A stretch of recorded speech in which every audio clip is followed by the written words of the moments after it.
Kajwang'. I think you've got to take a proactive approach in how you resolve these matters. You've not answered your question. You cannot say, because of a directive by the president, we are now setting everything, aside. We cannot pay anything. I mean, these are contracts. These are contractual obligations. So as you're balancing between the directive by the president, nothing stops you from looking at your annual development plan, and making sure that you respond to your obligations. Okay. Maybe let me answer. Very briefly. Let me remind Senator Olekina is that CIDP is mandatory. Annual development plan is mandatory for any governor to come into office and for him to run the remaining 5 years. Number two, we've agreed that we have the correct bills which must be paid, and they are being paid. But we've also said there are bills which are contestable. And this is why we have heeded the instruction, the directive by the Controller of Budget from the Auditor General that we set up these assets, this committee. And this is the only one which will determine the genuine service providers, because we have so many people who can lie, really. So we are doing something about that, Senator. Okay, we need to bring this conversation to a close. And I must refer to the statement that was issued by CS Matiang'i following his meeting with Kenya Private Sector Alliance yesterday. One of the resolutions of that meeting was that all pending bills would be paid within a certain time frame.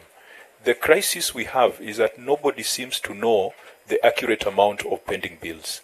It was reported that counties hold 108 billion in pending bills. When the Auditor General went round the counties, he flagged 37 billion of the 108 billion as ineligible and only said 51 billion should be paid. Our view as a Senate is that county governors must pay the 51 billion that has already been authenticated by the Auditor General. We cannot re-authenticate again. We cannot re-audit the work of the Auditor General. This country has a deficit of trust that even when the Auditor General reports, we want to do another audit on the audit of the Auditor General. So for the 51 billion, and which in the case of Kericho is 490 million, our position is that you must pay if it has been verified by the Auditor General. The concern is the 37 billion that has been flagged as ineligible globally. 37 billion. Fake claims. There's no other word for it. In Kericho, the amount is 604 million. The Control of Budget advised that you set up verification committees. And we have seen the content of that verification committee are the same officers sitting next to you.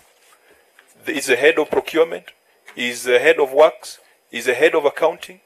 The only person who's an outsider, there's actually only one person who's an outsider in that committee. So we now have to set up a verification committee to verify bills in CAD during your 6 years in office. What we want to advise, because we don't disagree with the view of setting up a verification for the ineligible bills, we want to advise that it must be time-bound. And in our view, Governor, the letter from Control of Budget came out in June. I think your CCs should confirm, asking counties to set up the verification committees. The letter came out in which month? Was it? No, actually, it was immediately after this report was released. I think let's just get it right. It was in May. When did you gazette your committee? October 30th. In October. So, I mean, there's another undue delay. But what timelines have you given the committee? It is 31st January 2020. 31st January 2020. So they've got the month of... Naam, shwari kabisa mpenzi